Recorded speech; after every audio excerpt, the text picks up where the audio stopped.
Welcome to Planning Matters from Commons & Commons LLP. Visit us at commonslaw.com.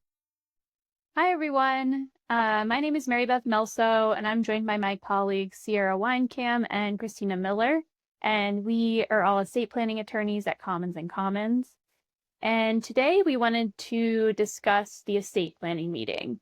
We wanted to demystify it a bit, and we know it can be a heavy topic, but when we have meetings with clients, we really try to get to know them as individuals and as families, and try to handle the topic with empathy and levity where appropriate. So today we'll be discussing some frequently asked questions we get about the estate planning meeting and try to make you a little more familiar with it so that you feel prepared ahead of time. So one of those common questions is, what documents are typically a part of someone's estate plan?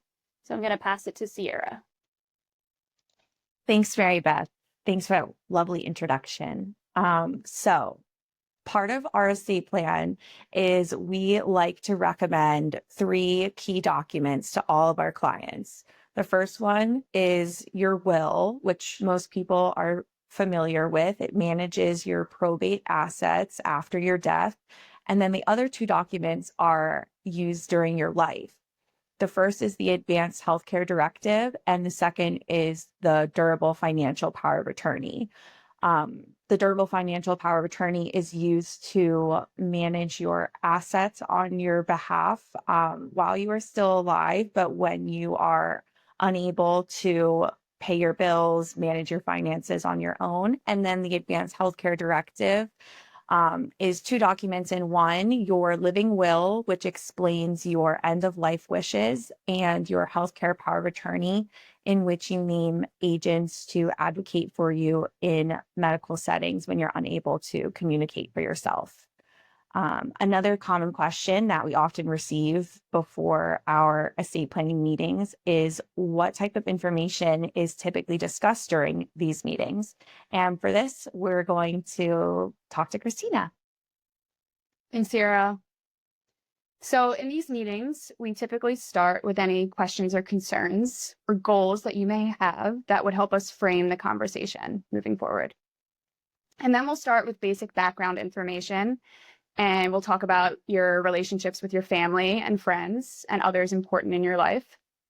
We'll then move in to talk about your assets, including your tangible personal property, which is your physical items, and any major liabilities that you may have. And as Sierra briefly mentioned, we'll talk about the difference between probate and non-probate assets and how that impacts your overall estate plan.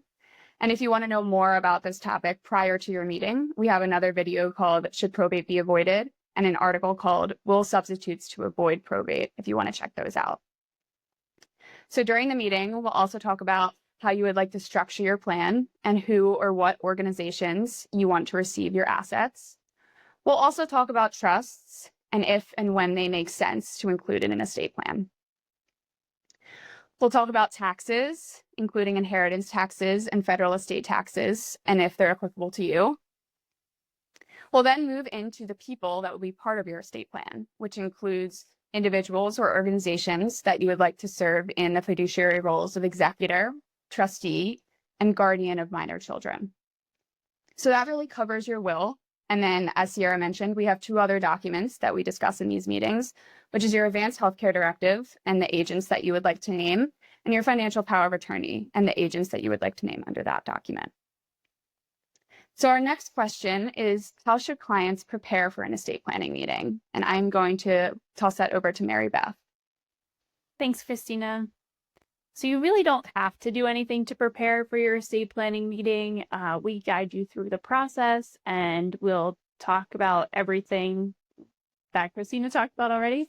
But some people do like to come prepared with documents or to have reviewed their information ahead of time so they know how to answer the questions we ask.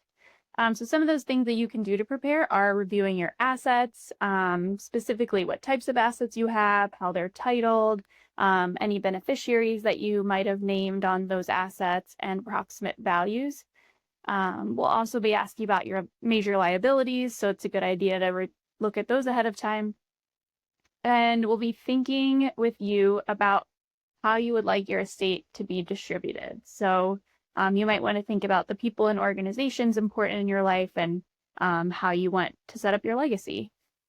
And then, like Sierra and Christina have already discussed, we will be going over those roles of executor, guardian, and agents for your healthcare directive and financial power of attorney. So again, just thinking through people who are important in your life and who might be well suited for those fiduciary roles, especially people of multiple generations, is a good idea. So yeah, another question that we often get that I think would be helpful to answer for you is it helpful to bring anything specific to the estate planning meeting? And if so, what should I bring? So I'm going to pass that over to Sierra. Thanks, Mary Beth. Mary Beth already alluded to this a little bit, that sometimes clients like to bring their account statements or particular documents, and that's totally fine to do, and it can be helpful during the meeting, but it's not at all necessary. Some clients like to prepare spreadsheets or charts to better describe and illustrate their beneficiary designation, the titling of their assets and the values. But we can talk through all of this, and we take very diligent notes during our meetings. So it's not necessary for you to bring anything. Something that may be helpful if you want to come prepared is to bring the contact information for all the people who you plan to name as agents and as fiduciaries.